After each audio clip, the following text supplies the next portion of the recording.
Yvette, is Rick away on his business trip now? Hi, Ingrid. Yeah, he just left an hour ago. I see. This really is an unfortunate situation for you both.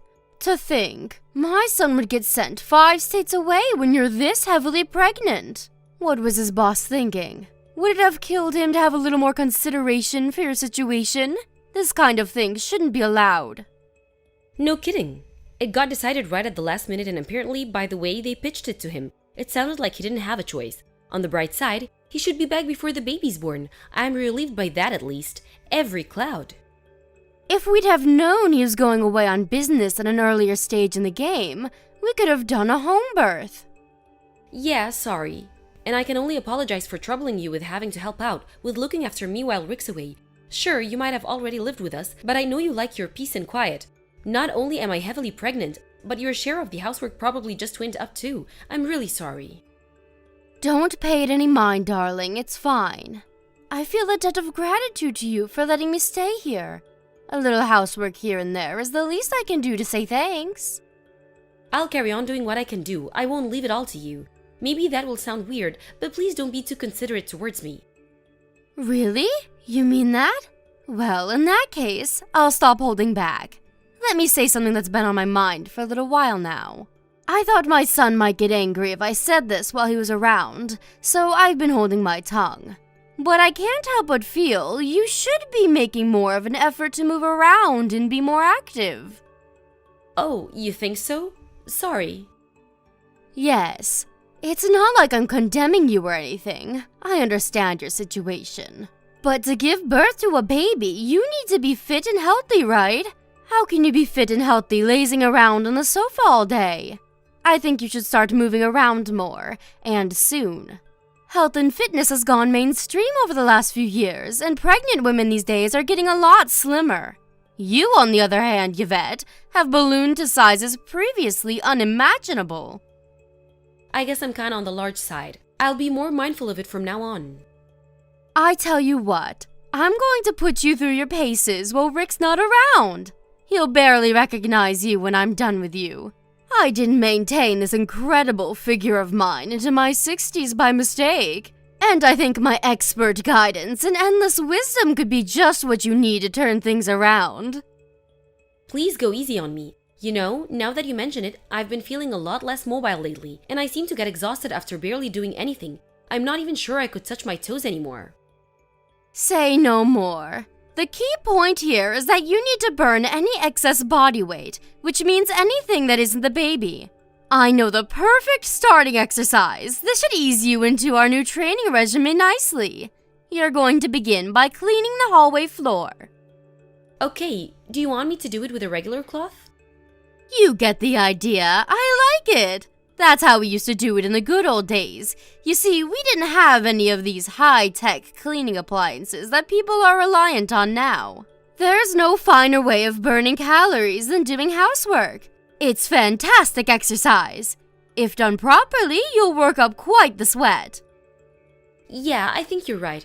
Okay, got it. First up, hallway floor scrubbing. Be careful not to overdo it though, darling, okay? Going too quickly and tripping over would defeat the object of getting fitter and healthier, so watch your step. My son would be furious with me as well. You're right, okay. Moderately paced floor scrubbing it is. All systems are go. Everyone has bad posture from too much sitting and screen gazing these days, and it's said that floor scrubbing is excellent for pelvic realignment. There's no better housework for childbirth. Okay, darling, I'm heading out to buy a few things from the supermarket now, so you get to work, okay? Happy scrubbing! Thanks, I'm gonna make this floor so squeaky clean you'll be able to eat your dinner off it. Drive safe.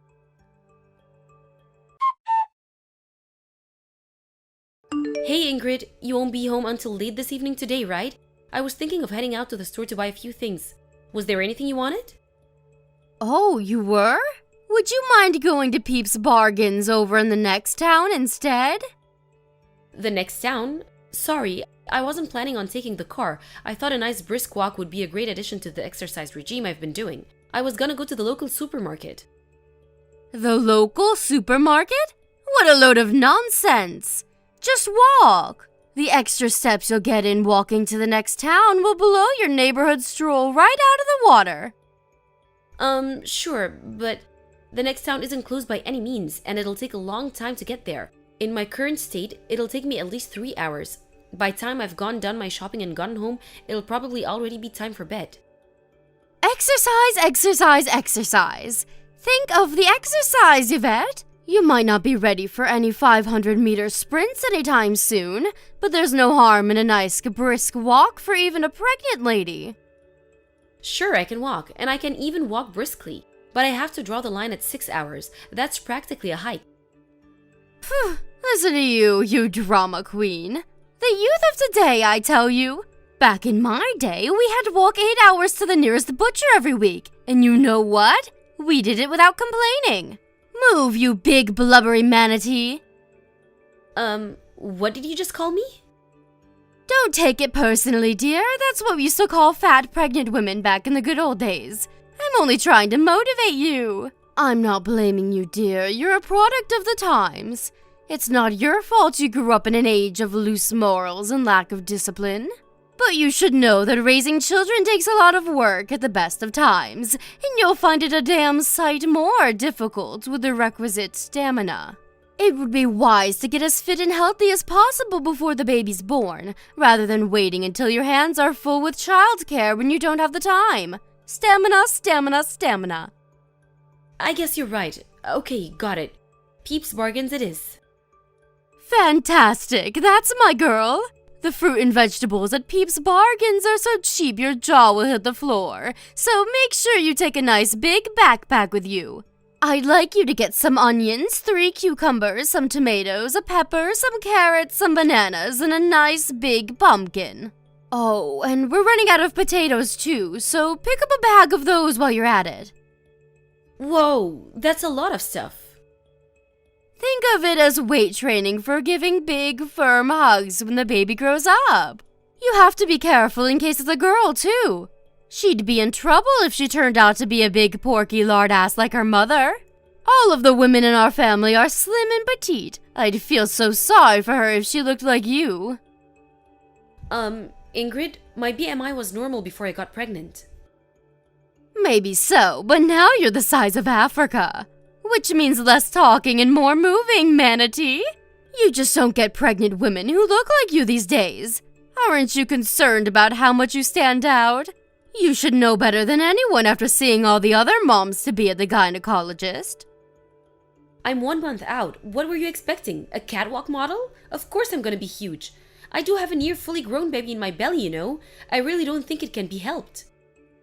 Excuses, excuses, excuses. Less complaining and more moving. Go, go, go.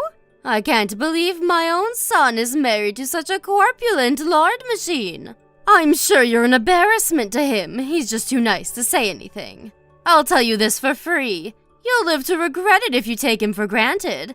Don't think that just because you're carrying his child justifies being a porker. You're a woman before you're a wife and a mother, and you'd do well to remember that. Right, understood. Please don't get the wrong idea here, Yvette. I'm not saying any of these things to be mean or upset you. To the contrary, I'm telling you this because I care. But when it comes to exercise, it's important to have a goal, rather than just mindlessly walking around without any objective in mind. It's helpful to have a reason. In this case, shopping. Yeah, that makes sense.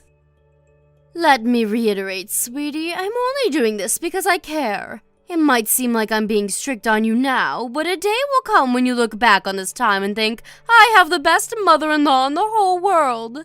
I want you to give birth to the healthiest baby boy there ever was. Anyway, enough idle chit-chat. You've got quite the walk ahead of you, so the sooner you get moving the better. Make sure you get back home in time to make us a nice, healthy, balanced supper with those fresh vegetables. Got it, okay. I'm going. Wish me luck.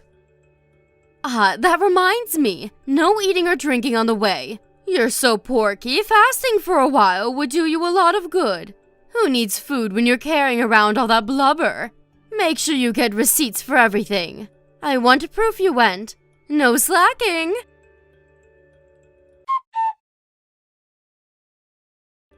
Yvette, are you there? Why aren't you answering the phone? Is everything all right? What do you want? Is that any way to speak to your mother-in-law? Start responding to me properly. Who do you think you are, leaving my messages unread? That's disrespect, pure and simple. Back in my day, we got the cane for that kind of thing. Now isn't a good time. How could you possibly be so desperately busy you can't reply to your own mother-in-law? You're a heavily pregnant, stay-at-home housewife. All you do is laze around the house all day, so much you'd make a sloth jealous. Are you saying there's something more important than replying to me, your mother-in-law, the head of this house and matriarch of this family? Wow, listen to the way you speak to her. So this is how you've been treating her this whole time? Huh? Her? What the heck are you talking about? Start making sense, girl. Hey, Miss Porky, it's already supper time, you know. Hurry up and get your lardass home. Oink, oink. How long can it take to walk to the freaking supermarket? Who's Miss Porky? It's the cute nickname I came up with for you. Oh, sorry. Did you prefer Big Blubbery Manatee? You're a disgrace. My daughter won't ever be coming home again. Excuse me? Your daughter? What are you talking about? Did you hit your head? Do you mean the baby? Wrong. I mean Yvette. It's been a while, hasn't it, Ingrid?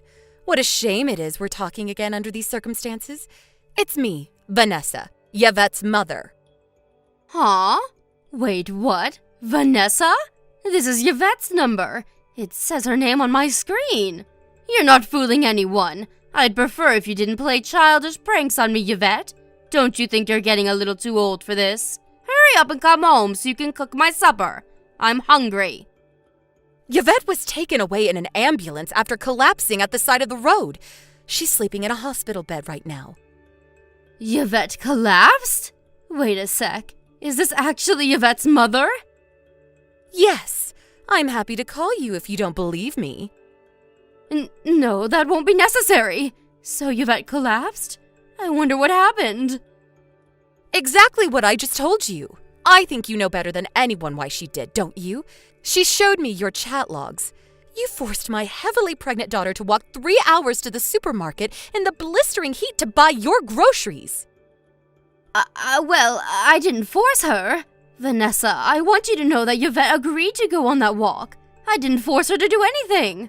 All I did was give her some advice because she said she wanted to slim down a little. Do you really think I'd make her do anything she didn't want to? What do you take me for? I take you for exactly the kind of person in the message history I just went through. How many times did she tell you she didn't think this or that was a good idea because she was 1 month out from giving birth? Just a few days ago, she told you she didn't want to go to the supermarket because she wasn't feeling so good. In response to which you shamed and belittled her into going. How are you ever going to be the mother your baby deserves if you can't even walk to the store? That was your response, was it not? What the hell do you think you're playing at? Vanessa, please just stop and think about this for a second. Me and you are from the same generation, so surely you of all people understand. Back in the good old days, women carried on doing the housework even when they were pregnant. Unlike the lazy good-for-nothing whippersnappers you see these days, we were always encouraged to exercise regularly right up until we went into labor. I accept that a reasonable degree of moderate exercise is beneficial, even while pregnant. But everyone's body is different, and no two pregnancies are the same. There may well be women who can exercise until they give birth. But that doesn't mean you have the right to go prescribing grueling, one-size-fits-all exercise regimes to people who don't want to do them. People were encouraged to do all sorts of dangerous things in the name of health in the good old days because information was limited, and the world was rife with pseudoscience and superstition. But we don't live in your so-called good old days anymore. We live in a highly developed age of scientific and medical advancement. I put it to you that you knew full well that the ridiculous demands you were forcing upon my daughter were dangerous, but continued regardless because you wanted your own personal housemaid. Am I right? It was never in my intention to foist anything on her, I swear. The only reason I suggested she do more exercise was because I care about her and want her to be as healthy as she could for the baby. Obviously, I don't live with you, so I don't know exactly what this fitness regimen of yours looks like, actually. But I have seen your message history, and to me, this looks like nothing but you one-sidedly forcing her to do your bidding in the name of health, like some maniacal, despotic tyrant. Besides, what kind of decent human being in their right mind refers to their pregnant daughter-in-law as such horrendously rude and disrespectful things like Big Blubbery Manatee and Miss Porky? No. I wasn't being serious when I said those things. Me and Yvette are always teasing each other. It was all said in good fun. That's just how we are together. Something tells me that couldn't be further from the truth. From reading her messages, it seems like she was being extremely careful not to say anything that might rub you the wrong way. Even if, for argument's sake, I accept you weren't forcing her, who in their right mind asks a heavily pregnant woman to make a 6-hour round trip to the supermarket on foot? We'll never forget what you did. Which hospital did Yvette get taken to? I want to visit her. I'll leave right now. We'd rather you didn't. In fact, we'll go to any lengths to prevent you from exposing her and her baby to any more danger than you already have, which means keeping you as far away from her as possible. I'll be looking after my daughter from now on. You will never see Yvette again, and you can forget meeting your grandchild. The sooner you accept that, the better. Yvette, I owe you an apology. I'm so sorry. Please respond, I'm begging you. I behaved despicably. I'm so sorry for everything I put you through. The more I think about it, the worse I feel. Hi, Ingrid. It's been a while. Yvette, is it really you this time? This isn't Vanessa, is it? No, it's not my mom. It's really me. I'm so pleased you and the baby are okay. My son would have been even angrier than he already is if anything bad happened to either of you. I was so worried. I see. But you weren't worried about me or the baby, were you? You were worried about yourself? Your only concern was that everyone would find out about all the horrible stuff you put me through, wasn't it? Yvette, please. Not you too. Don't be so cold. I'm genuinely, truly sorry from the bottom of my heart. Come on, sweetie. You know I've always been the kind to wear my heart on my sleeve and say exactly what's on my mind, for better or for worse. I understand that it could be argued that some of the advice I gave you was poor, but please understand that I never did any of it with malicious intentions. I only had your best interest at heart. I see.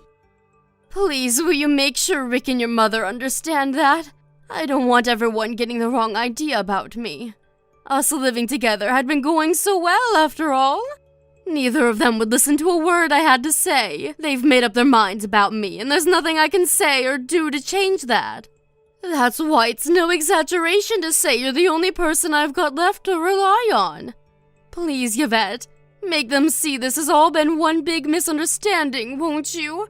For me? I'm so sorry, Ingrid, but I can't do that. Why not? I thought me and you were getting along so well. Did you really think that, though? Did you? Yes, of course I did. You seem to be forgetting that me and Rick didn't even want you to live with us in the first place. The only reason you got your way is because you used your spare key to sneak in with your things when the two of us were out. Yvette, please. Maybe my entry was a little unorthodox, I admit it. But surely if you wanted me gone that badly, you would have said so? The fact that I've been staying with you so long must mean you approved. No, we just gave up in the face of your relentless obstinacy. Exasperation and approval are two completely different things. Besides, you were as nice as pie when my husband was around, so as unwilling as he was at the first, he didn't see any pressing need to get rid of you. Things were different when it was just me and you, though, weren't they? You were horrible. I was? At the slightest hint of trouble, you berated me and compared me to other people who would obviously be so much better at doing whatever it was I happened to be doing. I'd never been spoken to with such venom until I met you. If you thought so, why didn't you just tell me? If I'd have realized I was upsetting you, I would have changed my ways. You're right, I should have. But I was so determined not to make things turn sour between us that I just kept my mouth shut and endured your abuse until my mind and body reached breaking point. I understand that was wrong of me now. I'm sorry, I never meant to hurt you, Yvette. If you said what you said without meaning to hurt me, you're genuinely scary. Because your bullying got about 1,000,000 times worse as soon as Rick went away on his business trip. If you genuinely never meant to hurt me, does that mean you were bullying me without even being conscious of it? If so, you need to go and get your head checked out, because you're disturbed. Are you seriously claiming you didn't realize what you were doing? I was just worried about you. Everything I did out of love for you and the baby. Whoa, you did? Okay, I understand now. Yes! You finally get it? I'm so pleased to hear you say that, sweetie. Thank you. You're the kindest person I've ever met, Yvette. Thank you for understanding why I did what I did. I always knew you'd see sense. If anyone had what it took to be thoughtful and considerate enough to get through this like a mature adult, it was you. Wrong, you seem confused. When I say I understand, I mean I understand that allowing you to continue living with us is no longer an option. Besides, what hope for rehabilitation is there for someone who viciously bullies others completely with no awareness of what they're doing? That's terrifying, and me and Rick aren't prepared to live with someone capable of that. That's why you won't be staying with us anymore. No, wait! Please! If you kick me out, I won't have anywhere else to go! That's not my problem. Clean up your own mess. You're a mature adult after all, right? I did have my husband's inheritance, but it's almost all gone now. Which means there's a little bit left. Great, use it to rent a room and work on getting your life together from there. Obviously, you'll have your work cut out for you, and things will most likely be rough for a while. You're probably gonna have to find a job and actually work for a change too. Yvette, I'm so sorry. I'm so sorry. Wait a second, what exactly are you apologizing for? I thought you never meant to hurt me. Okay, fine. Maybe I did know I was being a little hard on you. But I really mean it when I say just a little. I just wanted to keep you sharp so you'd be in tip-top condition by the time the baby was born, that's all. I didn't believe for 1 second it'd lead you to collapsing by the roadside. Does that mean you were aware you were bullying me? Yes, I'm sorry. I'll never do anything like that again. That's all I wanted to hear, thank you. Does this mean you forgive me? Like hell it does. To the contrary, it means we have absolutely no regrets about kicking you out on the streets now. Because now we know that you knew exactly what you were doing when you forced me to walk all those hours to the store and when you hurled abuse at me. It means that now we can cut you out of our lives without a moment's hesitation, as quickly as we toss a maggot-ridden apple in the trash. Yvette, no! Please don't do this. Please, I'm sorry. Surely you accept I was nice to you most of the time? I didn't do anything horrible until Rick went away on business. I can be like that again. No, even kinder. I swear I'll be the best mother-in-law there ever was. Please just give me one more chance. You think apologizing is going to make up for what you did? What would you have me do? Other than this recent regrettable episode, I was always nice to you, wasn't I? I always smiled, asked how you were, helped you around the house. Can't you see how remorseful I am? Please reconsider. Please find it in your heart to forgive me and give me one more chance. I have a feeling this whole thing has taught me a little bit about what it means to be a mother. I now know that I have to be more assertive to protect my baby and not do whatever other people tell me to just maintain the shallow facade of a healthy relationship. Me, Rick, and the baby are all fine without you, so please leave us alone. We don't need your bullying, and we don't need your advice, and we don't need you. The only thing we need you to do is to disappear into a cold, dark place where you can never hurt anyone ever again, and stay there forever.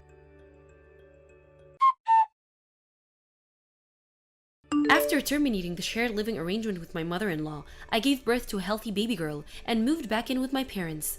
Ingrid tried desperately to convince us not to give her the boot, but neither me, my husband Rick, or my mom had forgiven her, and we never will. Eventually, she gave up and left. I heard she moved into an apartment in our neighborhood after that. I have no idea how she'll get by on her own from here on out, but to be honest, I don't care. Me and my husband have zero intention of helping her no matter how dire her situation gets. Not only did she use dirty, underhanded tricks to worm her way into our house, but she actually had the nerve to launch a vicious bullying campaign against me as thanks for our kindness. Astonished isn't the word. We begrudgingly acquiesced at the time because she didn't have anywhere else to go, and we had a little sympathy for her. Now, we feel nothing. I'm praying with every fiber of my being she stays the hell away from me and my daughter, now and forever. Not long after giving birth and staying at my parents' place for a little while, me and my daughter Holly moved into a new apartment Rick bought for all of us. Life as a new mom with my kind, caring husband and unbearably cute daughter can be surprisingly hectic and demanding at times, but it's built on a strong foundation of love and warmth, and I'm the happiest I've ever been. I feel nothing but gratitude towards Rick and my mom, who rushed to the rescue as soon as they heard I'd collapsed. Not to mention all of our amazing friends and relatives who showered us with gifts and well wishes when Holly was born. I'm moved to tears when I think of how lucky I am to be surrounded by such amazing, kind people, and I intend on returning the favor and letting them know they're appreciated. Most importantly, I'll never expose my daughter to danger like that ever again. At that time, I thought I could endure it, but I understand now that I was doing it so bad for her. I've never considered myself a strong-willed person, but I hereby make a vow to change for the sake of my daughter. I'll never let anyone push me around like that ever again. My days of putting up with stuff I don't have to put up with from people who have no right to treat me that way are long behind me. I'm moving towards the future with a smile on my face and a sworn duty to my family in my heart. I want to be strong, self-confident, and dependable as my hero, who happens to be a certain special someone in my life. Yep, I'm talking about you, Mom. Naomi, you know about the family get-together that's happening next week? Being my daughter-in-law, you are expected to come early in the morning to help prepare everything. Hi, Kathy.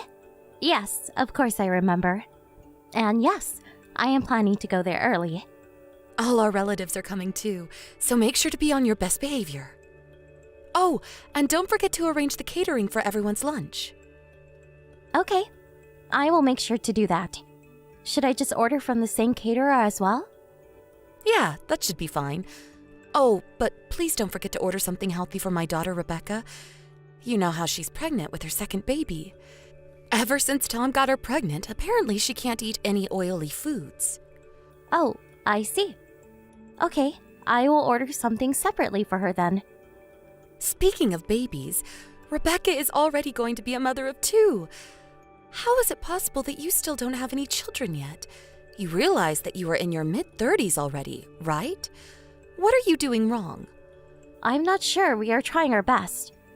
Doing your best doesn't mean anything if the results aren't following. Well, you are infertile to begin with. I guess it's just a waste of my time to expect anything from my daughter-in-law. I'm so sorry. Anyways, I heard that I'm finally getting a grandson. So at least I don't have to worry about the heir to our family name anymore. Oh, I guess you guys found out about the sex of the baby already? Yes, that's right. So now Tom and Rebecca are going to have a boy along with their daughter Lydia. She always gives me what I wish for. What an amazing daughter Rebecca is. Even my granddaughter Lydia, she won the piano contest just the other day. Isn't she amazing as well? Wow, that is amazing. Congratulations. She's only 8 and already that talented. I can't wait to see how she turns out in the future. Yeah, and she's very smart too. She's going to have many doors open to her. I'm sure that's going to be the case. Just as I would expect from my granddaughter. I hope my grandson is going to be just as talented, if not more. Oh, that reminds me. I have a favor to ask of you when Rebecca goes into labor. Oh, what is it? Once it becomes close to her due date, she'll be coming here to stay with us. So we need you to take care of Lydia during that time. Is that all right? Her dad is too busy for work and won't be around for her. So I think it would be best for her overall if you took care of her. If that's the case, of course. My husband and I can take care of Lydia. Thanks, that'd be great. Well, I guess that's the least you could do, considering you can't even give us any grandchildren. At least this way, you get to experience how it feels to be a mother. Right. Thank you for giving me an opportunity to experience that. Lydia has a very tight schedule with all the different lessons she's taking. So you're going to have to stick to the schedule to the minute and support her properly. She's probably going to stay with you guys for about 3 months. Make sure she keeps up with her good grades in school as well. I understand. We'll do our best. Anyways, it's still a ways away, so we can talk about more details when the date gets closer. Let's continue thinking about next week's get-together first.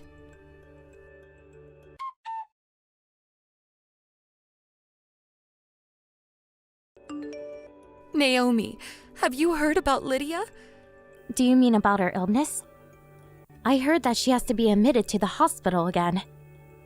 Yes, that's right. It's been 6 months since she was diagnosed with this illness.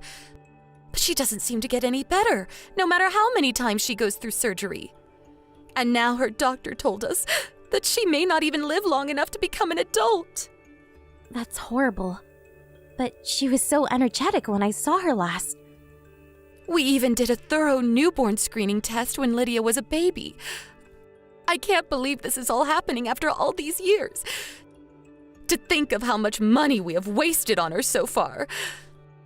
I guess medical care really hasn't progressed that much. Well, the most important thing now is for Lydia to get as healthy as possible, right? I will go visit her at the hospital sometime soon. About that, there's something I wanted to talk to you about. You are taking care of Lydia from now on. What? Rebecca has her hands full with her second baby right now, and she's all burnt out from going through childbirth and having to deal with Lydia's illness at the same time. That's why we decided to let Lydia go. What? What do you mean by letting her go? I'm saying you can take that defective child off my daughter's hands and keep her as your own. Hold on. Lydia is a living human being. You can't talk about her like she's a thing you can easily hand out. And there's no way her mom would ever agree with such a thing.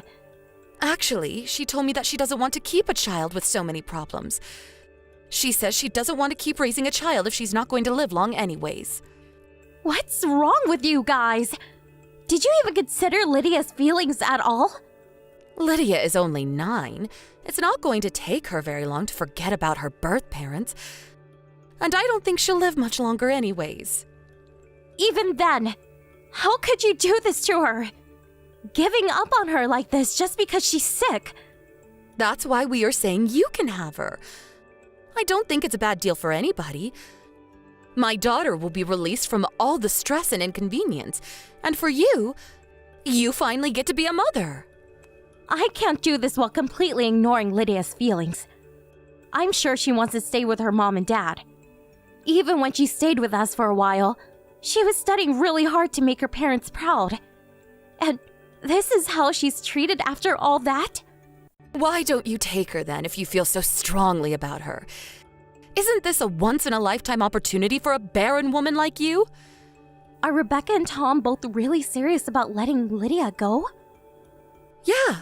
Tom also agrees that they are okay as long as they have their son. To be honest with you, Rebecca isn't really paying much attention to Lydia anymore anyways, lol. I'm sorry. I can't give you an answer on this one way or the other right now. I need some time to think about all this.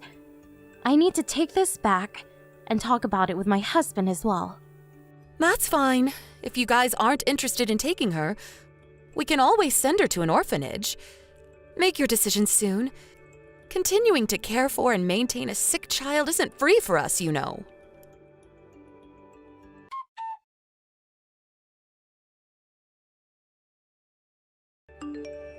I'm sorry for causing you so much trouble, Auntie Naomi. Oh, hi Lydia. What do you mean? You know about what's happening? Yeah. Well, it involves me, so... Right. You must be heartbroken by all this. It's okay.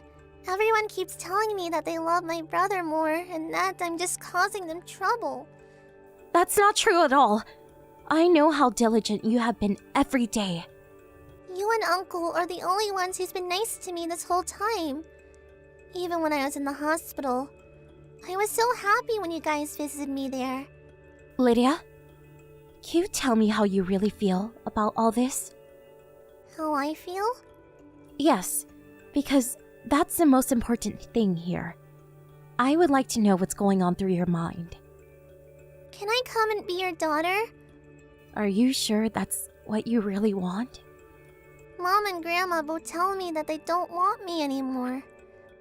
I want them to love me, but I know that's not happening, so I don't want to keep feeling this way anymore.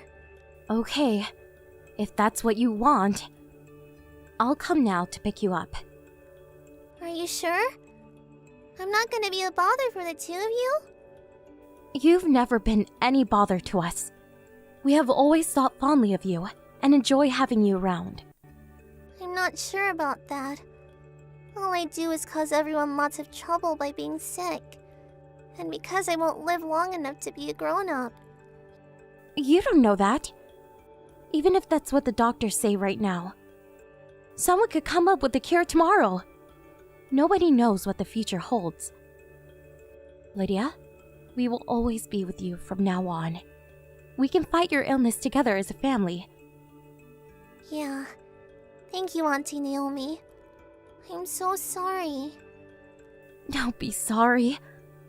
I'm going to talk to your mom about how I'm coming to pick you up now. So wait for me there. You don't need to worry about anything anymore.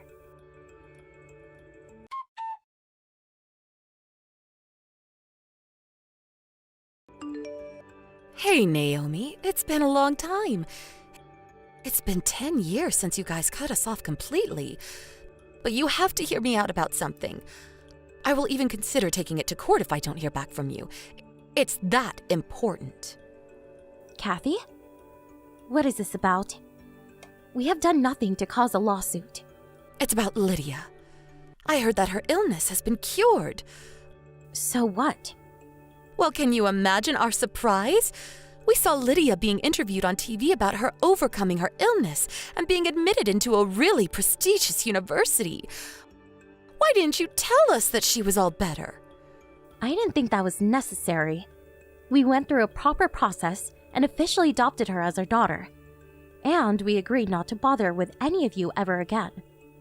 So why would we tell you about anything? I don't think you understand.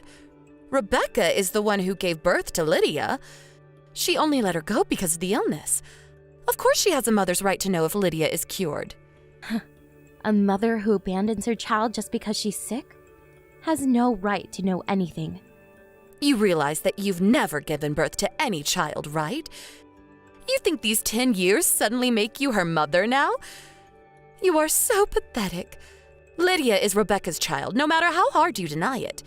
Anyways, you can bring her back to us now. I have been raising Lydia for longer than Rebecca did. I'm confident that I'm thinking about what's best for her more than you guys ever could. You're dreaming if you think I would ever give her back to you people. You have to understand that it's a different story if Lydia is cured. She can come back to her real home and commute to school from there. Even Tom says that he doesn't mind providing for her if she's gifted. It would be better for Lydia to come back and be with her real family anyways. It's time for you to stop playing mother. We'll come get her sometime soon. Enough is enough! What are you telling my mother? What? It's been a while. This is Lydia. Oh, Lydia! Is that you? It's your grandma. How have you been? You aren't my grandma. And Rebecca and Tom aren't my real parents. My only grandparents are my mom Naomi's parents. I don't even consider you guys my family anymore. Lydia, don't be so cruel. We were heartbroken about losing you, you know. Your mom, Rebecca, really regrets it too. She can regret it forever. I don't even care about any of this. It must have been really hard for you to be raised by people who aren't your real parents. You can tell me the truth. They gave me so much more love than my birth parents ever did. I'm sure that's not true. We spent a lot of money on you since you were little. Yeah, ever since I was in kindergarten, all the way through elementary school. I was so crazy busy studying at cram school to get good grades and taking lessons in various things just to make you all proud. Yes, and it was all for you.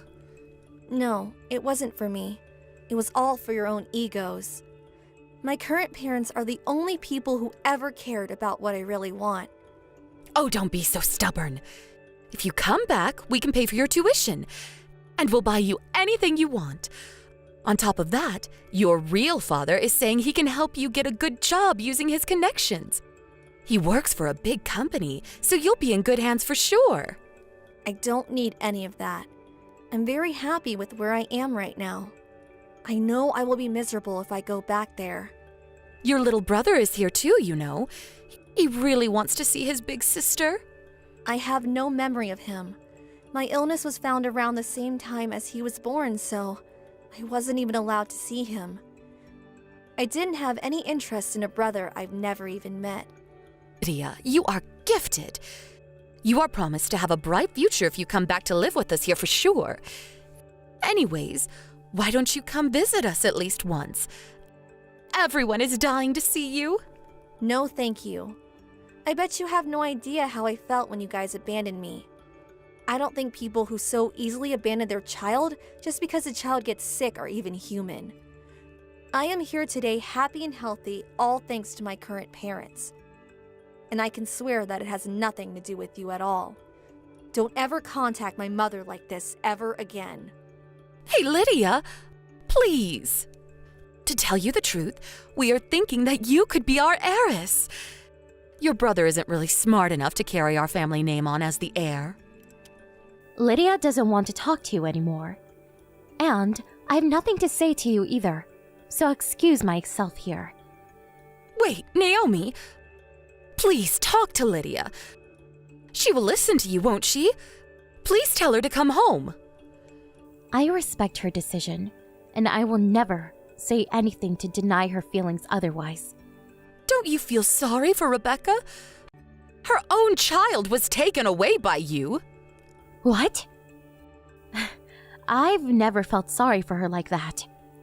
If anything, I feel sorry that she's horrible enough to abandon her child the way she did. She was way beyond her capacity back then. Even so, she doesn't even contact us until now, when Lydia's all better. And we made a promise that we will contact you. At least until Lydia asks to see you guys. But I don't think that's what she wants right now. So, will you excuse us? You and Lydia have no blood connection, you know. So what? Isn't it hard to hide the fact that you are not her actual mother? It's best for Lydia to be with her real family. Please, let me talk to my beloved granddaughter again. I've been regretting the whole situation ever since we let her go. I really regret making the decision we did. I can proudly say that I'm her mother. It doesn't matter what you say. She is our daughter. No matter what happens. She's always going to be our precious daughter, and we'll never let her go.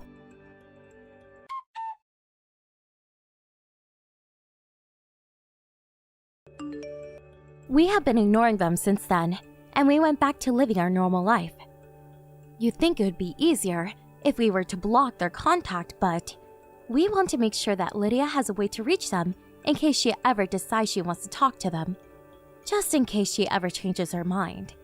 She doesn't seem interested to talk to them right now, but I want to keep their contact details for at least a little while longer, just in case.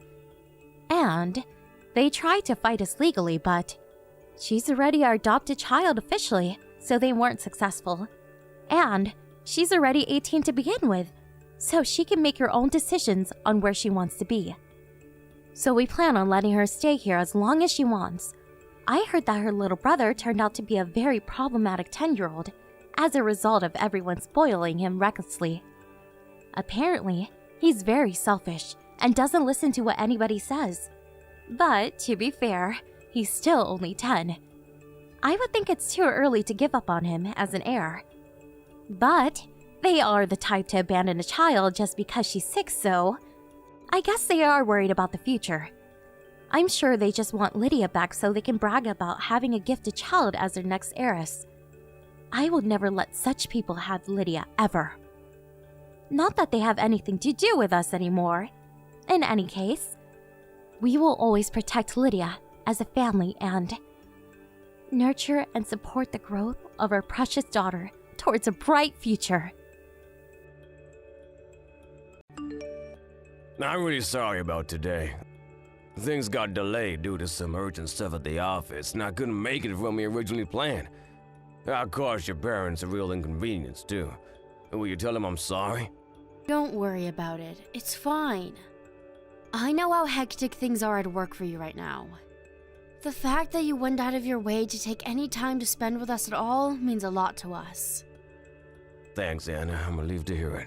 It's good of you to say that, but still, can you believe we're this close to the wedding? I only just met your parents.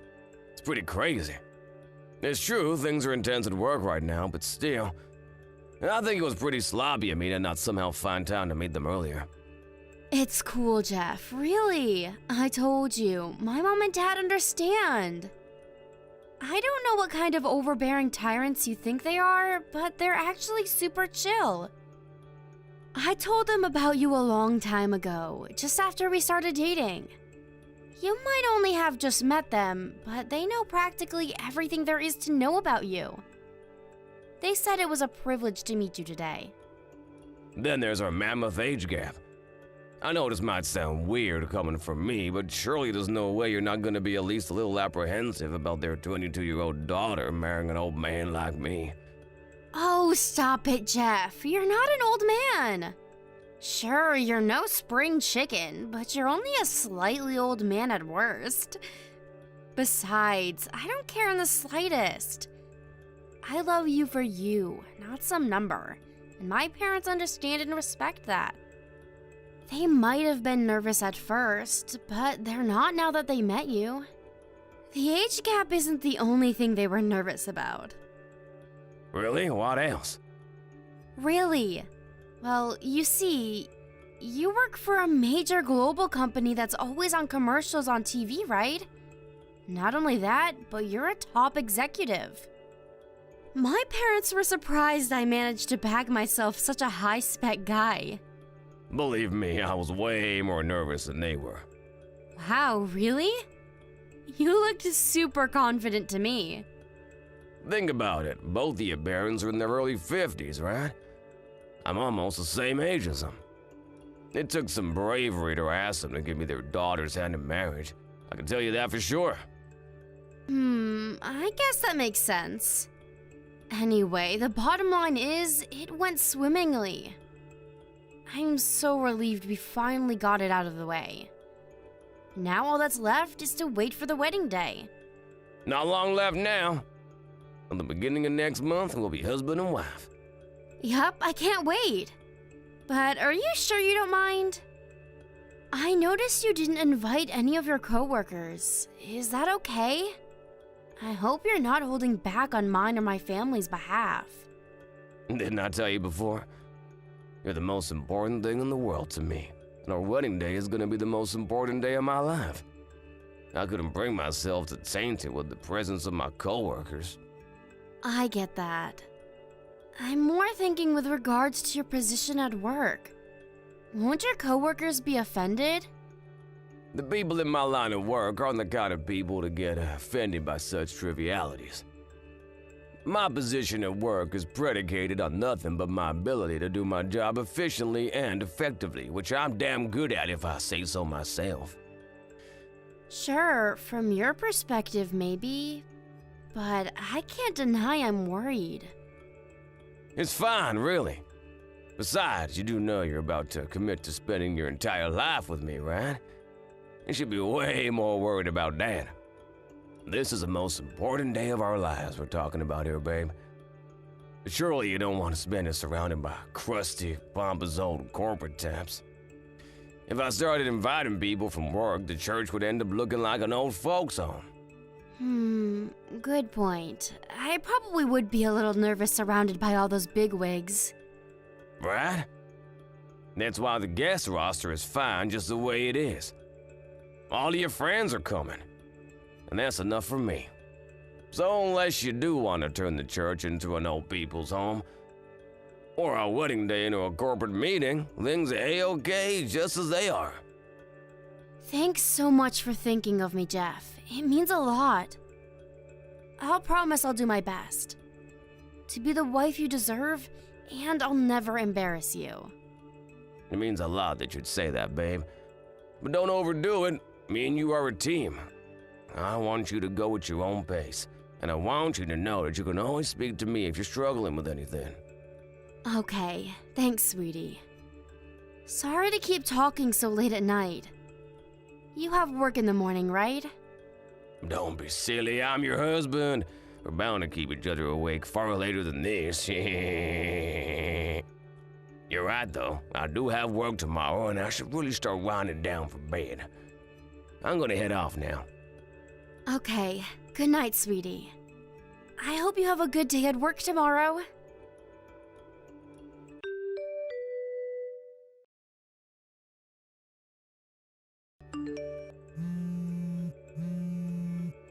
Jeff, where are you right now? Why aren't you at the church? The reception's about to start. Did something happen? Are you okay? You must be Jeff's fiance. Huh? Jeff, what are you talking about? Sorry, honey, I'm not Jeff. I'm the wife of the man whose phone this is. My husband will not be marrying you. I'm so sorry to trouble you, but you need to cancel today's wedding. Huh? His wife? Cancel the wedding? What the hell is going on here? My name is Theresa, and I'm Jeff's wife. It seems like my husband has some apologizing to do. I have absolutely no idea what you're talking about. Is this some kind of prank? You wouldn't do that, would you? Is this really Jeff's wife? Yes, it really is. I'm speaking to you from his phone right now. Your name's Anna, right? I'm so sorry for my husband's selfish, despicable behavior. There's no excusing what he's done, and you didn't deserve to be treated like this. Rest assured, I'll see to it that he takes all responsibility for the cancellation of the wedding. Please just wait a sec. Even if you apologize. I'm still not exactly sure what it is you're apologizing for. I understand this is a lot to take in, and I don't expect you to settle for a mere apology, which is why I'd like to give you some compensation. I'd really appreciate if we could settle this out of court. Is that alright with you, Anna? Is it alright with me? I don't even... Just hold on a second. I get that you say you're Jeff's wife. But how can you leap straight from that to offering to pay me compensation without even explaining what's going on? I had no idea Jeff was married. And if I'm honest, I find it a little hard to believe. Well, he is, which is why I'm telling you I'd like to give you some compensation by way apology for his behavior. So please, forget about him. I know this must be upsetting for you, but as far as I can see, this is our best option. Let's make the best out of a bad situation, shall we? You're just talking at me. Give Jeff the phone. I can't accept that I'll never see my husband again without even understanding why. I'm afraid I can't put you onto my husband right now. If you won't accept the money without an explanation of what happened, I can give you a simple one. Will that satisfy you? Will it satisfy me? You do know I was supposed to be getting married today? If you're seriously telling me I can't speak to my fiance, then I won't listen to a word you say. You're not the only victim here, you know. My husband cheated on me. I don't exactly feel like having an in-depth conversation with his lover. Surely you can understand why I feel that way. I mean, sure, I do, but... That said, I do also understand how you feel, which is why I'm willing to give you an opportunity to speak to Jeff. I'll arrange a meeting in a couple of days. Really?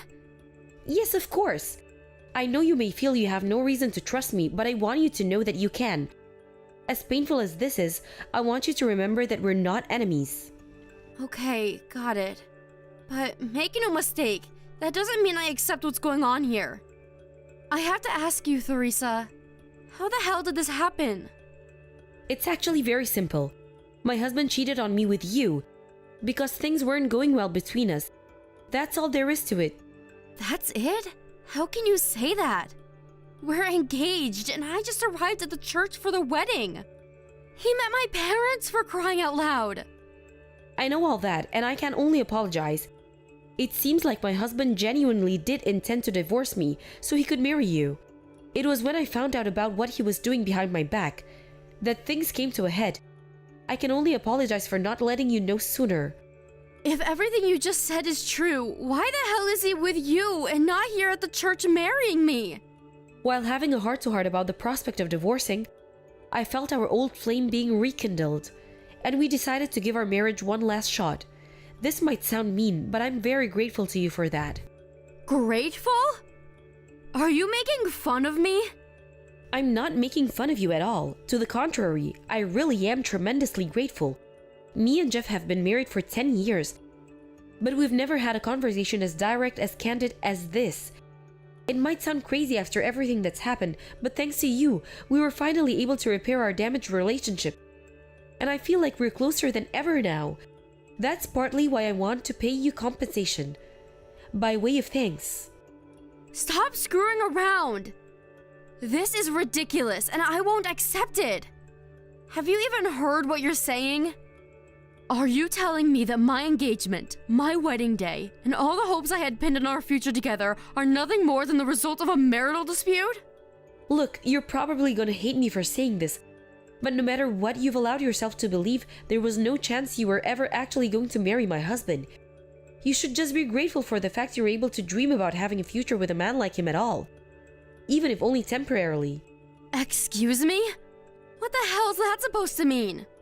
My husband's a top executive at a major global company. You're nothing more than a lowly receptionist at some irrelevant small fry company that no one's ever heard of. If me and my husband weren't going through a rough patch, he would have never even looked at you twice, let alone ask you to marry him. Wow, thanks for showing me your true colors, Theresa. Who do you think you are, speaking to me like that? Whether you're offended or not, it's the truth. Look, Anna, I'm willing to be understanding here. I won't ask you to return any of the expensive presents he sent you while you two were dating. On top of that, as I've told you, I'm also willing to pay compensation. I think you know most people wouldn't be this generous and forthcoming given the circumstances. I'm making a lot of concessions here. If you insist on continuing to throw tantrums in spite of my best efforts, I'll have no choice. Throw tantrums? What exactly do you mean by that? Do you think I'm being selfish? Jeff is a married man. There's no denying his behavior has been unacceptable, and I'll be the last person to make any apologies for him. But the sooner this shameful scandal is swept under the rug, the better. Wow. So mine and Jeff's relationship is nothing more than a shameful scandal? Unlike you, my husband is highly respected, with a name and an image that took decades to cultivate, and which must be protected and maintained at all costs. Please consider and understand. You can speak about this in detail with him in a few days. I'll arrange a meeting soon, which I'll also be present for. Is that okay with you? Fine. Do whatever you want.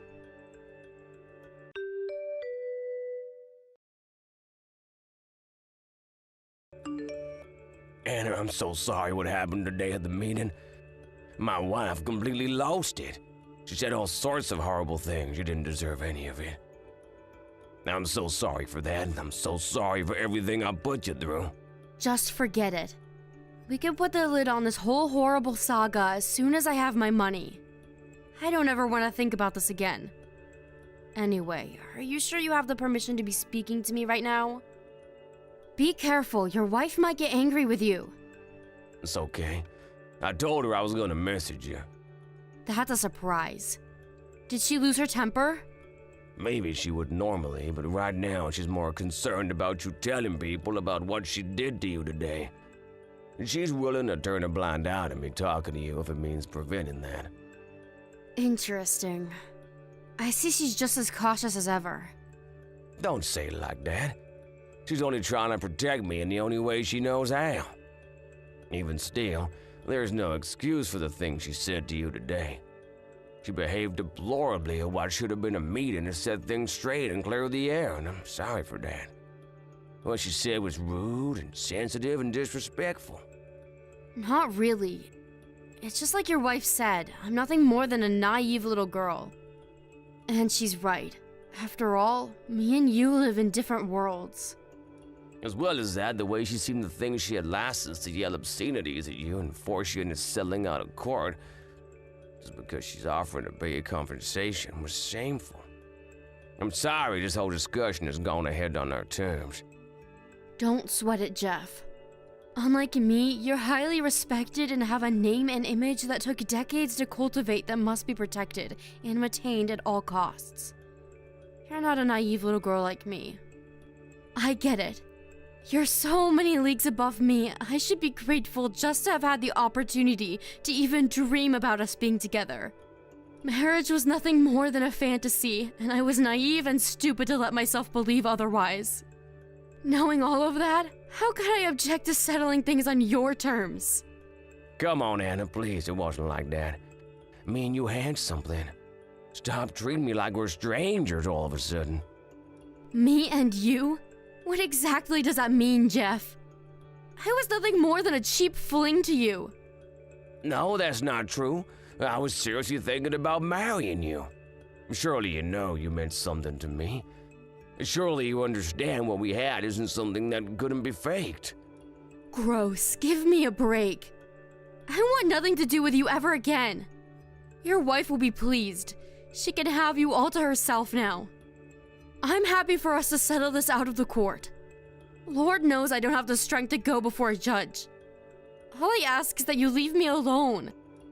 I never want to hear from you again. I mean it. Anna, please don't speak like that. Look, I behaved shamefully. There's no excusing what I did, I know that. The way I felt about you was real. Real? Despite secretly having a wife the whole time? You've got some nerve. I'm sorry, but I still love you, Anna. Even now. Please understand that. That's funny. I heard you and your wife made up and decided to give things another shot. That doesn't feel like love from where I'm standing. Not from me, at least. We may have reconciled, but only on the surface. All that woman cares about is my position at the company, my salary, and my reputation. Without those things, she'd be gone in a heartbeat. She hardly spoke to me at all today. Wait, so what you're saying is that you guys divorced over your affair? It'd get out and turn into a huge scandal, which would mean your image in the eyes of the world would take a hit. Maybe even jeopardizing your position at the company. So instead of being true to yourself and honest about your feelings, you'd rather live a lie by staying in a loveless relationship with someone who only likes you for your wallet? You put it bluntly, but yeah, I guess that more or less sums it up. Surely you understand it's not possible for me or Teresa to love each other in these circumstances. You're more important to me than she ever was, now and forever. I see. Okay, well, so what? Why are you even telling me this? What do you want me to do? Okay, babe, listen, and this is only a suggestion, but would you consider being my lover? Excuse me? Your lover?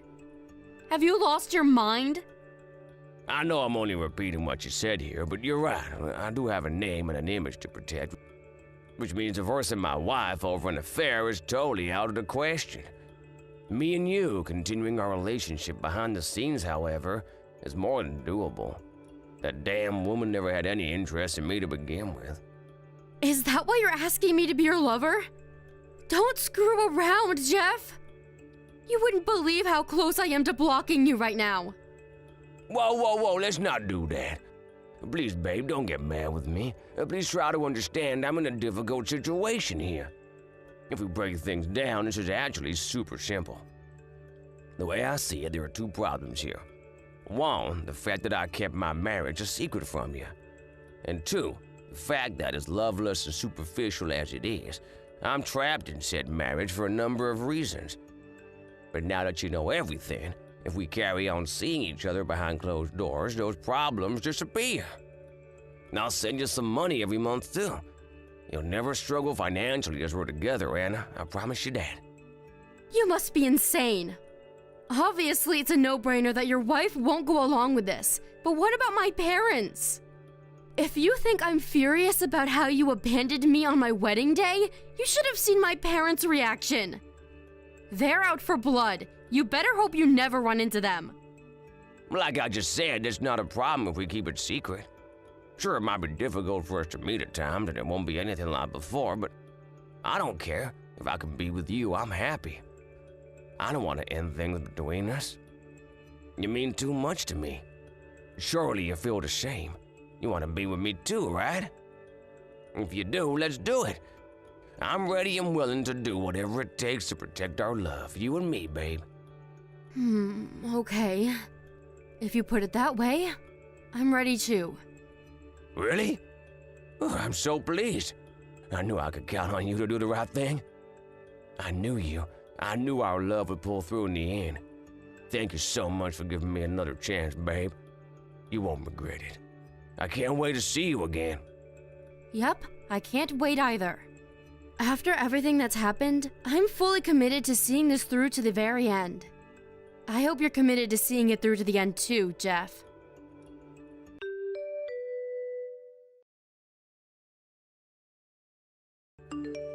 Hey, Anna, I just arrived at the meeting spot. How long before you get here? Not long now. But first, I owe you an apology. I know it's unfair for me to call you away from your work for a covert meeting like this despite you being crazy busy. Don't be silly, babe. I understand we have to do it this way so nobody finds out. Besides, it's a small price to pay if it means I can be with you. Are you sure you don't mind? You were at the office and probably had a lot to do, right? The company president wasn't at work today. Sneaking away every now and then is no big deal, really. I could always make up for the lost time another day. Plus, this will be the first time we actually meet since deciding to go ahead with this new style of relationship of ours. Because I've been so busy lately. I'm so excited to meet you. Slipping away when no one's there to notice me is nothing if it means I get to be reunited with the love of my life. The company president said he's really looking forward to being reunited with you too. Huh? The president? Yeah, the president. You know, the guy who runs our company? You know, your boss? Can you imagine how shocked he must have been to find out one of his top executives would sneak away from the office for a seedy tryst with his lover? He said you were the last person he would have ever imagined doing something like this, and he wants to see you ASAP. Whoa, hold on a sec. What? You're joking, right? Tell me it's a joke. Real funny, babe. You're just trying to shock me, right? This is all a big prank, isn't it? Good one. You can drop the act now. You've had your fun. Please. Like I'd do something like that. If you don't believe me, how about I send you a pic of the two of us? No, what the hell? Why would the president... wait, just hang on a sec. You and him don't even know each other, so what you're saying is impossible. Oh dear, Jeff. You don't know, do you? My parents were in the same class as your president back in school. They were all friends back then and have always kept in touch. They very kindly agreed to arrange for him to meet me. They were? If that's the case, why didn't they mention it when I met them before the wedding? It's hardly the kind of thing they go out of their way to tell you. Besides, it's not like it makes them special or anything. They were just in his class. So what? Sure it doesn't. But why the hell are you with the president right now? He told me he had a lunch meeting today with the president of another company he's looking to go into business with.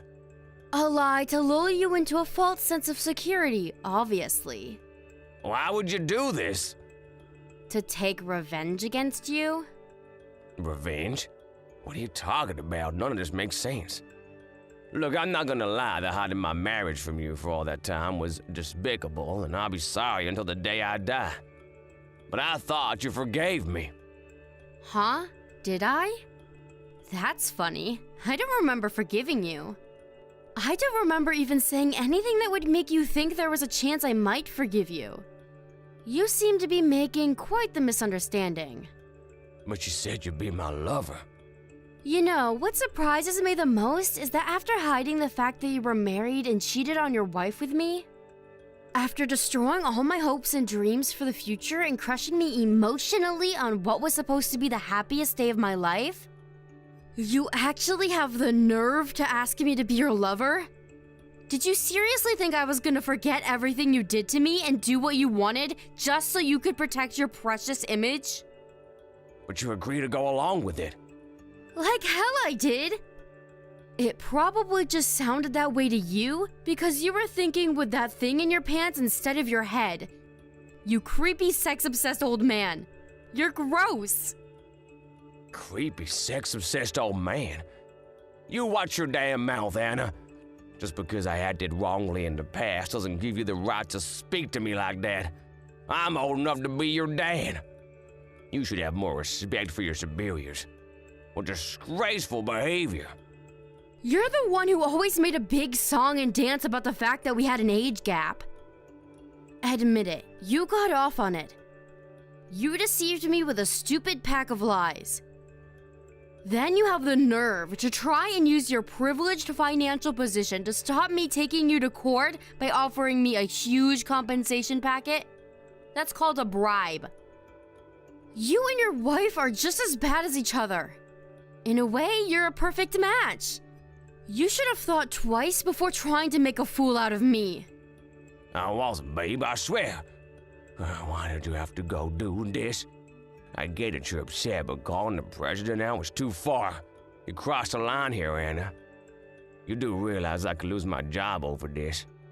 Duh, why do you think I did it?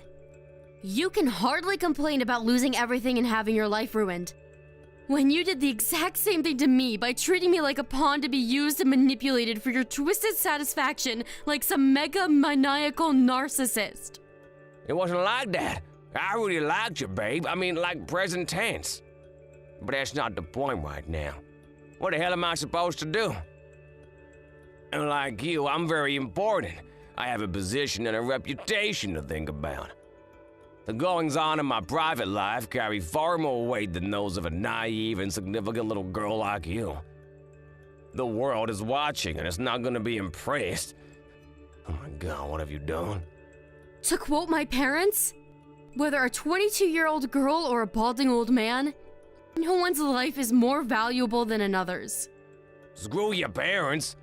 Do not lump me in with the likes of you. We are not the same. You're such a charmer, Jeff. I don't know what I even saw in you. You're right, though. Let's face it, I've still got my whole life ahead of me. My life has a lot more value than someone who's about to lose everything. Their wife, their home, their job, oh, and not to forget their precious, squeaky clean reputation. Sorry, Jeff. My wife? What are you talking about? I'm talking about this cheap little fling of ours. You know, that I'm your lover. I told your wife everything. Huh? What the heck did you go and do? Oh yeah, that reminds me. You never told me that your wife just so happens to be best friends with the president's wife. I made sure to tell the president to let his wife know all about how you two joined forces to try and pay me off to keep my mouth shut.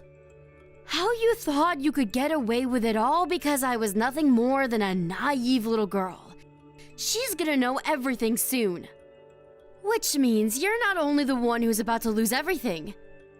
You can both sink to the depths of despair together. Kinda romantic, huh? You went to those lengths? What's your endgame? Our lives are over because of you. I already told you, didn't I? Revenge. You two are both just as selfish, manipulative, vain, and arrogant as each other. A match made in heaven. Now you can burn in hell together for all I care. How could you do this? You're evil. I'm gonna lose everything, my job, my friends, everything. It's over. What am I supposed to do now? Chill. Like I said, you won't be completely alone.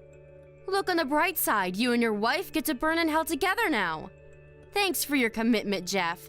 I'm glad you saw this through to the end with me. Enjoy the rest of your lives together in disgrace and isolation. I hope things aren't awkward between you now.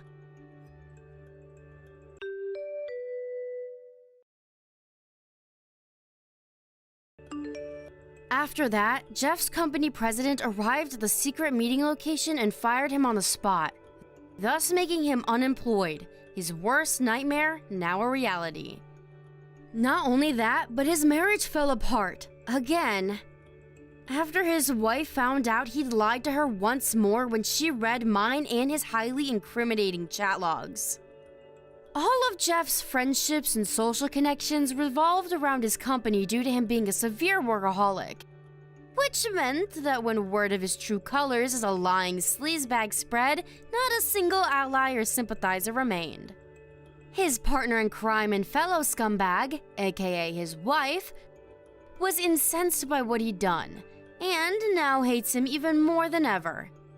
He's all alone in this big, wide world, without a single person to call his friend. What happened to his wife, you ask?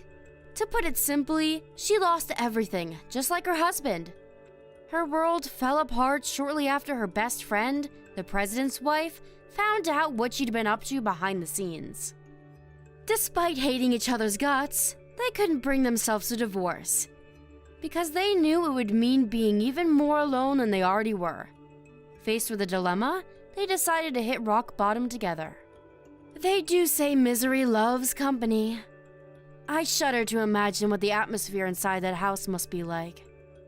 If you ask me, I did actually think she'd divorce him, but Jeff being a massive workaholic means he's completely incapable of doing housework, and probably wouldn't be able to survive on his own. And his wife being his wife, having clung to nothing but her husband's social status for so long, must have also felt instinctually that she wouldn't make it without him. I guess they figured if they were going to hit rock bottom, they should do it together. Just as I predicted, the two of them plummeted down into the depths of hell because of their unparalleled hubris and selfishness. I hope the flames keep them nice and warm. Hey Kelsey, I heard you bought a new house.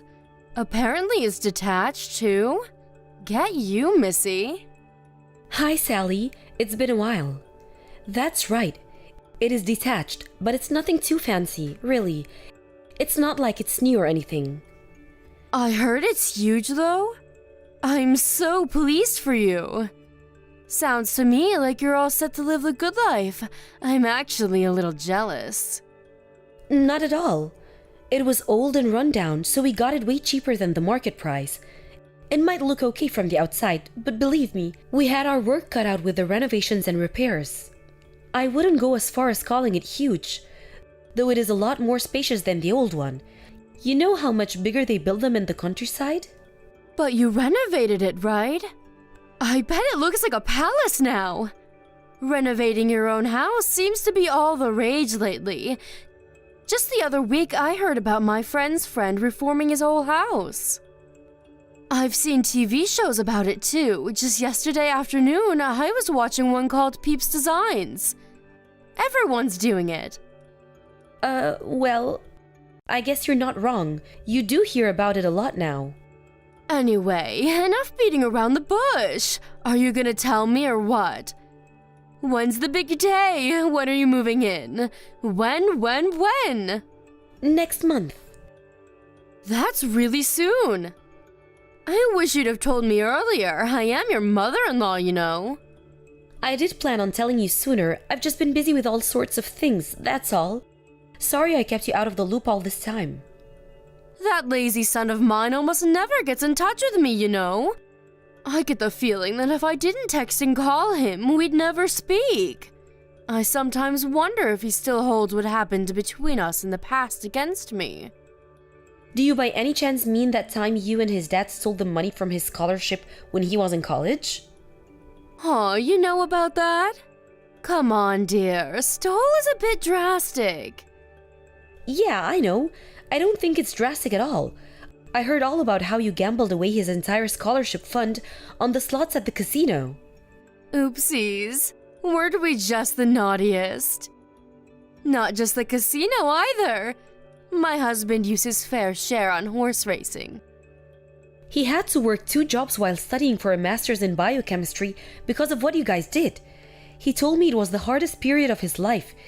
He literally had no free time and was getting by on cup noodles, 3 hours of sleep a night, and ungodly amounts of coffee. As if that wasn't bad enough on its own, he said your dad took most of his wages too. It was hardly our fault. We were going through a really difficult patch back then. Without Anthony's help, we would have never been able to keep up with the absurd repayments on our debts. Can you believe it's even legal for them to make us pay that much? I know it can't have been very easy for my son, but, well, whatever. It's ancient history now. What is family for if not helping each other out in a pinch? Oh, I don't know. Maybe not getting them into pinches in the first place? Besides, Anthony ended up being the one responsible for the repayments on the scholarship money you stole. Not only that, but he had to bear all the burden by himself, and was threatened with expulsion from college if he didn't keep with them up. Is all of this true? Yup, sure is. What of it? Are you surprised? It was his scholarship. Obviously, he was going to be the one who paid it back. And of course, there would be consequences if he didn't. Besides, it's not like we spent all of it. He had plenty left to use as he saw fit. It's an undeniable fact that some of it got spent on college stuff and living costs, you know. Books, stationery, food, and of the like. Of course he should pay it back. He signed the documents, so he has a duty. I just can't shake the feeling that his share of the burden was disproportionate with how much he actually got to spend on the stuff the scholarship was intended for in the first place. What exactly is the problem here? It all worked out in the end. He's working for a major global company now, right? Not only that, but you're rich enough to be able to afford a huge detachable house in the countryside, so things can't be all that bad. A few measly repayments on his scholarship are hardly gonna break the bank. This is hardly as dramatic as you're making it out to be. Most importantly, he agreed to do it. It's not like we did anything behind his back. I see. Anyway, forget that. This is old news, and we have much more important matters to discuss. Which reminds me, there was something I wanted to talk to you about. Something important? Yes, very, very important. Me and my husband have decided to move in with you both in your new house. Which means we'll be seeing you next month, Kelsey, my dear. Excuse me? Is my phone broken? Am I reading this right? You're moving in with us? You certainly are. You didn't think you were gonna be able to buy a big luxurious house like that and not share it with your beloved in-laws, did you? Let's be real here, that place is far too big for just the two of you to live in. You'd be bored and lonely without us. It just so happens that me and my husband have been wanting to live in a big old house in the country for years now. It even has a yard, doesn't it? I'm so excited. I have all sorts of ornaments to decorate the lawn with. We couldn't believe it when we heard the news.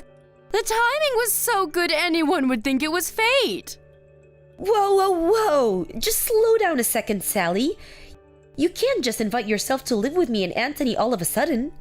Have you even mentioned it to him yet? Because this is the first time I've heard of it. Don't worry about him. He's always been a mommy's boy. He'll be over the moon when he finds out he's going to be able to see me every single day. He always was such a good, obedient child, and he's no different now. But still, it's not fair of you to spring this on us like this. That house was supposed to be for me and him to live in. We do have circumstances of our own, you know. What makes you think we're in any position to accommodate you? Circumstances? What kind of circumstances? Anthony's suffering with an illness. We found out a couple of days ago. He has cancer. What? Cancer? To get hit with a bombshell like that right before moving into our new place. We haven't come to terms with it yet, and our heads are a mess. He hasn't started chemotherapy yet, but the doctors say things could get rough. We have a lot of preparing to do for the fight ahead. That's why we're simply not in any position to consider having you move in with us right now. On the contrary, all the more reason for us to move in with you. Let me help you nurse him back to health. This just settles it. We absolutely have to come now. It's times like this that family needs to pull together to be there for one another. No, it's fine, really. I can take care of things myself. The bottom line here is that we're in no position to take you in. Are you listening to me? It's not happening. I'm listening to you, but have you heard yourself? What you're saying is ridiculous. Why would you put all that pressure on yourself when there's someone offering to help you? Who are you, super nurse? What if you get sick too? What good is a convalescent bedridden mess to my poor son? Even if I just stick to housework, the burden on you would be a damn sight easier to deal with. Picture it, it's the ideal situation.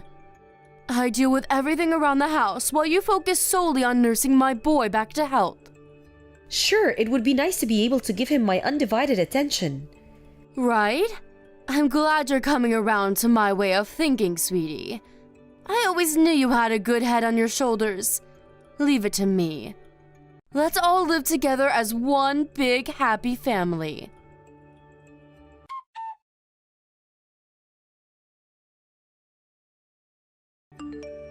Sally, what on earth is going on here? The house looks like a bomb site. I go out for one day and I come back to find the place looking like a hoarder's den? Welcome home, sweetie. If you're back, why don't you be a dear and get to work on the housework right away? The kitchen's dirty. How about you do something yourself for a change? Not only that, but you need to stop forcing Anthony to drive you places. He's going through the worst phase of the side effects right now. He's barely fit to walk around on his own, let alone drive the damn car. But it was raining. What else was I supposed to do?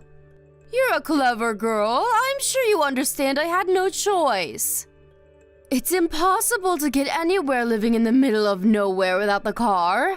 Why did you have to buy a house this far from civilization in the first place? What does the location of our house have to do with you forcing your seriously ill son to chauffeur you around like you're a freaking aristocrat? Those are two completely different issues. You have to stop this. I do wish you'd shut up already. You're like a broken record. If the thought of your husband driving the car is so unconscionable to you, why don't you take me out yourself? It's easy to talk, but are you willing to put your money where your mouth is? Where exactly do you need to go so desperately? You don't even have a job. I like going into town. We live in the middle of nowhere. There are nothing but farms and mountains for as far as the eye can see. I'd go senile sitting around the house all day. The only reason I get Anthony to take me places is because you're nowhere to be seen. He could rest more if you weren't so unavailable. Why do you think I'm not available? I do have a job. You know my husband is in no fit to work, let alone drive a car. I'm working for both of us to make up for the hit we took with him, having to take time off work. And we highly appreciate your efforts, sweetie. I assure you. That reminds me, I ran out of money again this week. Can I have another $400? Excuse me? Wow, are you saying you spent the money I gave you already? I only gave it to you 3 days ago. Oh, please, Kelsey, did you really expect that to last me more than 5 minutes? It was pocket change. I lost it all in the slots of the casino. You blew the money I gave you to get on by the slots? Oh my god, Sally, has your husband been going to the casino with you too? Who knows? He's probably walking around the streets with a can of beer in one hand and a cigarette in the other. I haven't seen him in 3 days. He's probably loitering in an alley somewhere, making people uncomfortable for all I know. I didn't want to have to say this to you, but you guys are spending too much money. I don't care if you're my in-laws. Wrong is wrong and this can't go on. We live together, for crying out loud. Would it kill you to have a little more consideration for me and your son? What's the problem? Are you saying me and my husband shouldn't have hobbies? If you're gonna be like that, I'll just ask Anthony instead. My darling boy. I know I can always count on him to look out for me. He'd go to the bank or rush out to find an ATM in a heartbeat if I asked him to. Don't you dare! He's undergoing cancer treatment, damn it! He's fast asleep and you will not bother him. Fine, you win. I'll give you more money. Excellent! I knew you'd see things my way before long. You're a smart cookie after all. Me and my husband are gonna need $400 each this time. You're asking me for $800? There's no way I can afford that. You'll have to get by on half. You greedy tightwad. Surely with the amount of hours you're working, a poxy $800 shouldn't be a big deal. I have to draw the line somewhere. You're gonna gamble us out of this house if you keep this up. What's the big deal? Just convince Anthony to retire early. He'll get a nice, juicy severance package, and our money worries will be a thing of the past. No way! Anthony loves his job. He's looking forward to going back to work. It's a huge motivating force for him. And I don't think he'd have it in him to fight this cancer with the same level of determination without it. If he quits, who's to say he won't lose the will to fight the disease? And then what? Stop being so selfish. It's time to face reality, Kelsey. My son is incapable of working as things stand, and that's not set to change anytime soon. How are new employees supposed to join the company with him clogging up the roster by being too stubborn to know when to leave? Leaving them hanging in the balance like that is unfair. It would be better for everyone if he just left. Don't even say things like that. My husband is no quitter. He isn't giving up and I won't give up on him. He will absolutely go back to work. I've never been more sure of anything in my life. Oh, to be young. One day, when you grow up, you'll realize blind faith never gets you anywhere. It's time to stop being so naive and childish and accept the harsh realities of life.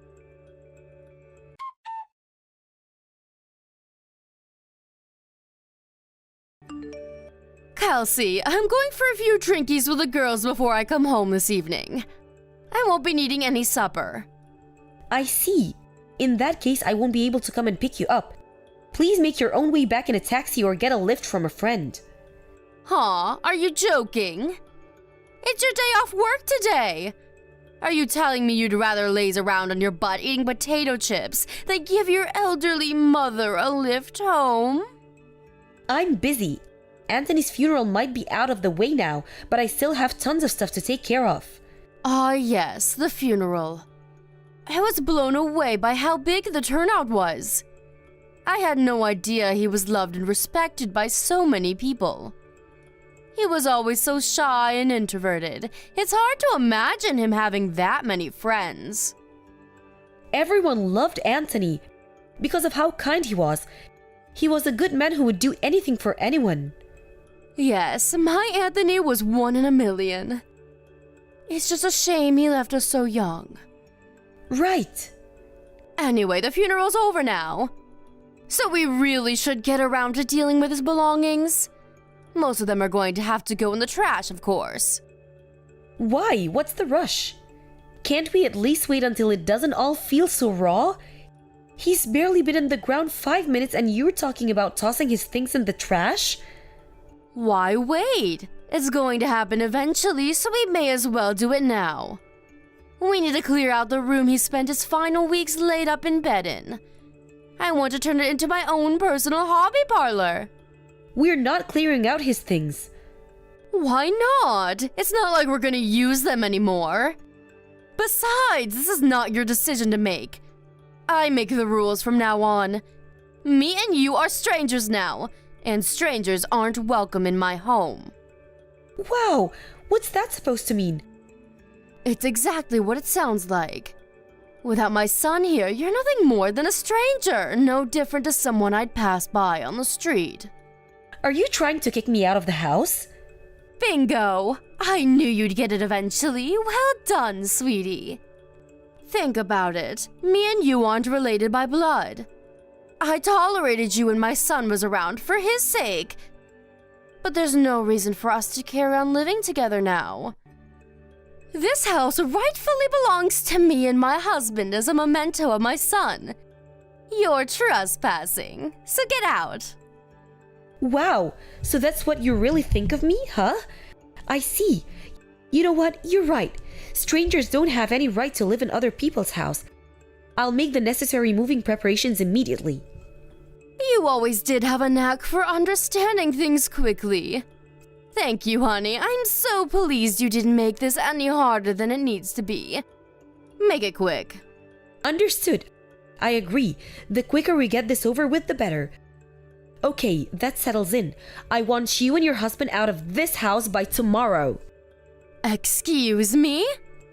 Me and my husband leave? What are you talking about? You know, dear, anyone would think you're trying to get rid of us. The only one leaving this house is you. That's where you're wrong. You and your husband are the ones who'll be leaving. I've never heard anything more preposterous in my life. Are you trying to make me die of laughter? My son bought this house. It's only natural that it goes to his parents. Are you just trying to get a rise out of me? Or do you actually believe that? I was Anthony's wife, which means I'm first in line to inherit his assets. I'm the owner of this house. I want you to know that I had no intention of doing this before you tried booting me out. But you forced my hand. I want you and your husband gone by tomorrow evening, and that's final. How could you? My son would be turning in his grave if he could hear you right now. He'd never allow this. He's the one who let us live here in the first place. Well, Anthony's gone, which means I no longer have to tolerate your selfish shenanigans or walk on eggshells around you for fear of causing a big row. From now on, when it comes to anything to do with this house, my word is law, and you will do what I say. Why, you impertinent little upstart. You think you have the right to tell me what to do? I'm your mother-in-law. Show some respect. If you get cocky with me, it'll be the last thing you do. I promise you that, little girl. You might not have realized this before because of how much I was holding back for Anthony's sake, but me and him are completely different. I have no intention of blindly obeying the irrational commands of a selfish, domineering control freak with delusions of grandeur. You have no authority over me, Sally. But you did everything I told you up until now. Why are you giving me all this attitude all of a sudden? Like I said, the only reason I was so obedient all this time was for my husband's sake. He was in a bad enough way as it was with the cancer and the chemotherapy. The last thing he needed was me and you at each other's throats all the time. He was bedridden for crying out loud. Think about that. How would you feel if you were gravely ill and surrounded by an atmosphere of conflict and hatred 24/7? I wasn't obeying you. I was merely tolerating you. Does that mean it's okay to disrespect his wishes now just because he's gone? I'm not disrespecting anything. The last thing Anthony would want is for me to be unhappy. And that's one thing that's guaranteed as long as you're around. Get out of this house as soon as possible. I'm prepared to take legal measures if you refuse.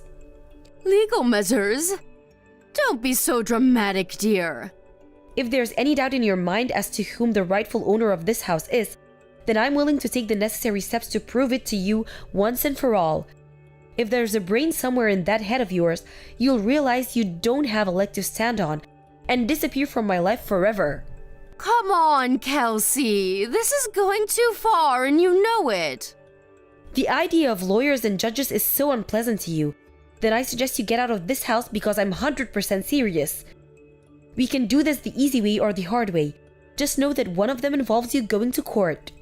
Both scenarios involve you and your husband getting out of this house, so you may as well make it quick. Ugh, fine. Look, if you do insist on kicking us out, can you at least give us more time? Tomorrow is too soon. It's just too soon. We need more time to get our things together and find somewhere else to go. Surely you're not evil enough to force your elderly in-laws to live on the streets. Try me. Who knows? Maybe I really am that evil. Look, Kelsey, I understand you're stressed, and based on what you said, I get the feeling that over a year's worth of stress, upset, and dissatisfaction are coming to the surface in one big violent eruption right now. I get it, I do. But if we have to leave, we need to make some preparations first. Please, can we have a little more time? This is probably just a ploy. You think if you can drag out your stay a little longer, I'll calm down and change my mind, don't you? I'm beyond sick and tired of your lies. I was opposed to you moving in with us in the first place, but you sweet-talked me by promising to help with housework and looking after Anthony. That help never materialized, did it? To the contrary, you used the two of us as your personal slaves, butlers, and chauffeurs, paying no mind whatsoever to the fact that your own son was terminally ill. To think you actually forced your son, who was barely capable of walking, to drive you to your friend's house so you could eat cakes and drink coffee with your friends 3 times in the same week? First things first, the only reason I couldn't help with looking after Anthony in the housework was because I've had a bad back lately. I wanted to help you more than anything. Truly I did, but I was in so much pain. You were well enough to gamble on the slots at the casino all day. You should have been more than capable of lending us a helping hand every now and then. But no, it was nothing but excuses, excuses, and more excuses. You were the lady of the manor and we were your servants. I'm so fed up with you. Even this conversation is too much. Every message you send drains a little more of my energy. I want you out of my life. Can't you see how dramatic you're being? Can we at least have more time?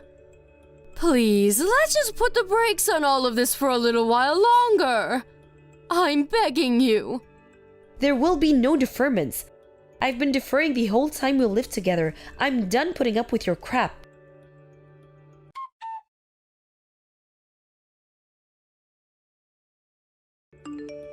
What the devil is going on? Why is all of our stuff piled up outside in the yard? I told you yesterday you were to be gone by tonight. Read through the chat logs if you're struggling. I also made it clear there would be no deferments. Are you serious? You actually intend to kick us out onto the streets? How many times do I have to tell you? I'm not as soft as Anthony was. Besides, you said it yourself. We're strangers, right? Even so, that doesn't justify taking such extreme measures. You've crossed the line. My son would be so disappointed with you. Nope, actually. I don't think you could be more wrong. In fact, this is actually what Anthony wanted. Everything that's happening right now is happening with his approval. How the hell is that even possible? My son is dead. He told me before he passed, of course. He apologized for the inhuman amounts of stress I had to endure as a result letting you two move in with us. He broke down and apologized profusely in floods of tears. Then he told me that he wanted me to cut all ties with you once he was gone. Wait, what? There's no way my darling boy would ever say such a thing about his own mother. To the contrary, he made it very clear. There's no doubt about it. He was racked with guilt and regret over letting you live with us and wanted to make up for it at all costs, which he still could. He even put it into writing. He must have known you wouldn't believe me and would try pulling every trick in the book to escape your fate. No way. How could he do this? That boy used to do whatever I told him to. Tell me, Sally, why do you think he did whatever you told you? Why do you think he went along with your absurd demands? Why do you think he tolerated your god-awful behavior for so long? Don't you think it's a little odd? He didn't think the things I asked him to do were absurd. He was just a good boy with nothing but love and respect for his mother, plain and simple. Interesting. How do you explain him calling you a toxic parent then? He was fully aware you were exploiting him. Plus, causing me stress and suffering was the last thing he wanted to do, which is why he did consider saying no and refusing to let you live with us. Huh? But he gave in and accepted it by the end. Why do you think that might be? I didn't understand it all the time. If my parents were as toxic as you, I'd have to cut them out of my life a long time ago. Sure, you might struggle to get by now. You're officially homeless. But that's not my problem. Why, you ask? Why? Because my son was kind and caring. You and him couldn't have been any more different, you evil witch. Bingo! No matter what selfish, manipulative scumbags you are, you were his parents and he loved you. But one thing's for sure, he was the only person on this planet who was capable of that. Your single protector and ally is now gone. Are you going somewhere with this? What exactly is your point? You're pretty dense, huh? My point is, there's not a single person left in the world who loves you and your waste of space husband. Let's face it, you don't even love each other, do you? You're nothing more than a pair of pathetic vermin huddling together out of fear of being alone. What did you just... Vermin? How dare you? Don't get me wrong, I'm not saying you were always vermin. Huh? My husband told me everything. His childhood memories of you. He told me about how way back then, when your husband fell ill, you dropped everything to care for him around the clock. He told me about how you'd make up lunchboxes and take him for picnics, to the zoo or for scenic walks by the river. You took him anywhere and everywhere, and you stopped at nothing to make him happy, in spite of the illness. My son told you all that? But eventually you changed. You were around your rat of a husband for too long, and eventually you became vermin too. The only reason Anthony agreed to let you move in with us was because he remembered the good times. And he believed that somewhere, hidden away deep inside you, was the mom he used to know and love. He thought maybe you'd turn over a new leaf. I think he genuinely believed you when you said you were moving in to help out with the housework and with looking after him. He accepted you with a heart full of hope. Hope? But that hope was smashed into tiny little pieces. You betrayed your son. I betrayed him? What are you even saying? Surely you don't believe that. There's an old candy tin in one of the boxes of your stuff out in the yard. Why didn't you take a look inside? This dirty little tin? What is it? It belonged to Anthony, but I have no need for it, so it's all yours. I said, what is it? Inside that tin is an origami gold medal. Remember it? Remember that time he caught an awful cold and had to drop out of the school track in field event? He'd been training so hard and couldn't wait to compete. He was so down in the dumps about the whole thing. So you made him that origami gold medal to make him feel better. Huh? This is that thing I made 30 years ago? He kept this the whole time? That medal meant the world to him because it reminded him of his precious childhood memories with you. He loved you. No matter how much you exploited and manipulated him, no matter how many good times you betrayed him. Oh my god. I had no idea he felt that way. It's too late to regret what you did now. Anthony's gone and he's never coming back. What else did he tell you? He told you all about his childhood memories, right? There must have been more. Tell me. Oh, you're suddenly interested in your son now? I'm afraid I'm gonna have to say no. This has nothing to do with me. Please, I'll apologize for everything if you tell me. I'm begging you. The time of apologies has passed. There's no going back now. Anthony's gone. I hope you regret this. I hope the pain is unbearable, and I hope it tears away at your heart until the day you die. Now let me remind you one last time. This house is mine. Because I was the only one who gave your son the love he deserved.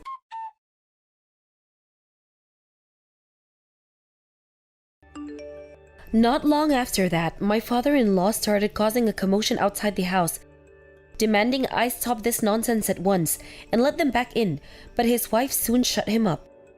I can only think that what I said to her actually penetrated that big frosty wall around her heart. My mother-in-law, clutching that dirty old candy tin into her chest as if it was more important than life itself, took her husband and disappeared.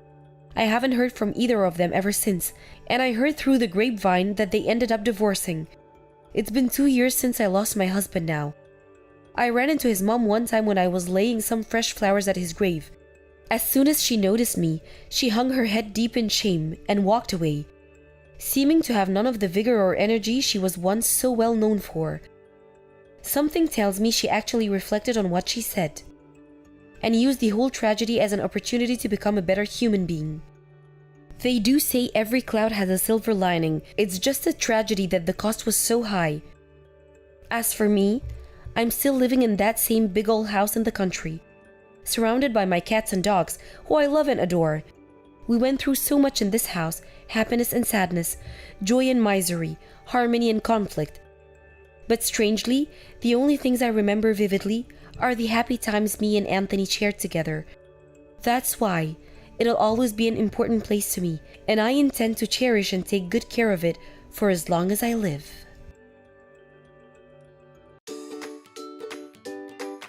Thank you for watching. Don't forget to hit the like button and subscribe to the channel.